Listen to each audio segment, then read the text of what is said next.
राहुल गांधी पहले तो बोलता था कि ईवीएम खराब है, ईवीएम को गाली देता था और इंडी गठबंधन वाले भी गाली देते थे। कि बिहार का जो चुनाव है, बिहार के अंदर भी नॉन स्टॉप वहाँ पर नीतीश कुमार जी के नेतृत्व में सरकार बन रही है और आगे भी वो नीतीश कुमार जी के नेतृत्व में और आदरणीय नरेंद्र मोदी जी के मार्गदर्शन में वहाँ पर सरकार बनने जा रही है। लोगों ने मन बना लिया है और क्योंकि लगातार मोदी जी के नेतृत्व में एक सशक्त भारत, मजबूत भारत आज खड़ा हो रहा है और उसको लेकर के क्योंकि चुनाव में बहुत सारे वहाँ पर जो काम किए हैं, जो विकास के कार्य किए हैं, लोग उस बात को समझ रहे हैं और समझ करके क्योंकि जो वहाँ पर कांग्रेस और जनता दल का जो शासन रहा है वो अराजकता का शासन रहा है, जंगल का राज का शासन रहा है, वो भय का शासन रहा है। किस प्रकार से लोग भय के जीव में अपना जीवन व्यतीत करते हैं, वो विकास नहीं विनाश का वो कार्यकाल वो दौर रहा है। अब लोग समझ रहे हैं, लोग देख रहे हैं, क्योंकि ना तो राहुल गांधी के पास कुछ बचा है बेचारे में।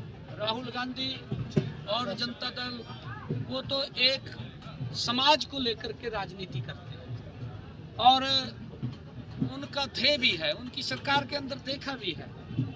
परंतु भारतीय जनता पार्टी नरेंद्र मोदी जी सर्व समाज की राजनीति करते हैं। आदरणीय मोदी जी 140 करोड़ लोगों को ध्यान में रखते हुए वो योजना काम करते हैं। कांग्रेस पार्टी, राहुल गांधी और जनता दल वाले वो तो किसी एक समाज के ऊपर निर्भर है। इन्हें वोटा हमारी खराब न हो जाए, दूसरे में तो कुछ लेना देना नहीं। सर, आज केंद्रीय चुनाव आयोग ने भी जो है एसआईआर को लेकर पूरे देश में 12 राज्यों में घोषणा कर दी है एसआईआर की और ये भी कहा गया है कि जिस तरह बिहार में एसआईआर हुआ है, कोई अपील वहाँ किसी भी राजनीतिक दल के द्वारा आई नहीं और इसी मॉडल पे अब देश भर में जो एसआईआर है जो 12 राज्यों में चिन्हित किए उन्होंने उसमें करवाया जाएगा। देखिए वहाँ लगातार वोट जो कांग्रेस इस मुद्दे को नहीं थी क्योंकि राहुल के पास कोई मुद्दा नहीं है, कांग्रेस के पास मुद्दा नहीं बचा, मुद्दा वही हो चुके हैं और जो इनके साथ इंडी गठबंधन के लोग लगे हुए हैं वो बेचारे पीछे गड्डी में बैठ जाए ट्रॉली बस के। आज का ड्राइवर राहुल गांधी है और जब तक राहुल गांधी है तो आप देख रहे हैं तो वहाँ पर सारा काम ठीक हो जा। राहुल गांधी ने पीछे इंडी गठबंधन के नेता पीछा बैठे रखे। राहुल गांधी का मुद्दा ने पीछा तो कुछ नहीं, पीछा तो जय जयकार करने वाले हैं और मैं भी बस कुछ देता है जो इंडी गठबंधन के हैं।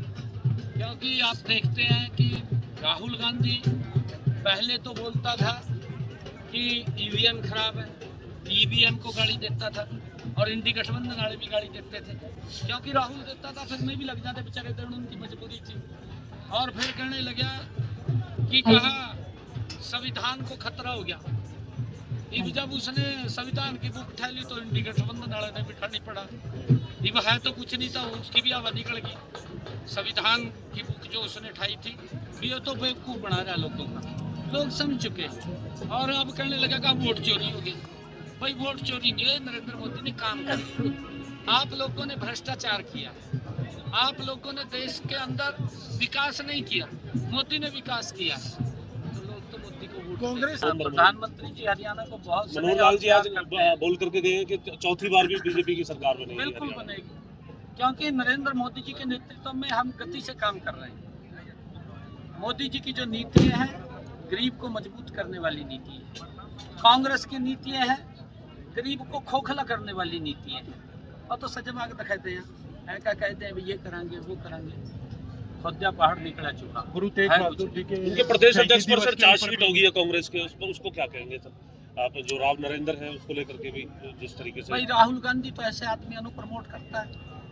ये बात को पता है, पीछा जब चुनाव के समय में उनका प्रत्याशी कह रहा था मैं पहला घर भरूंगा, और राहुल के कान में बात गई, राहुल के कान में गई तो सबसे पहला वहाँ जाकर बैठ के कहा यहाँ ये आदमी बहुत अच्छा है, यहाँ से प्रचार शुरू करें।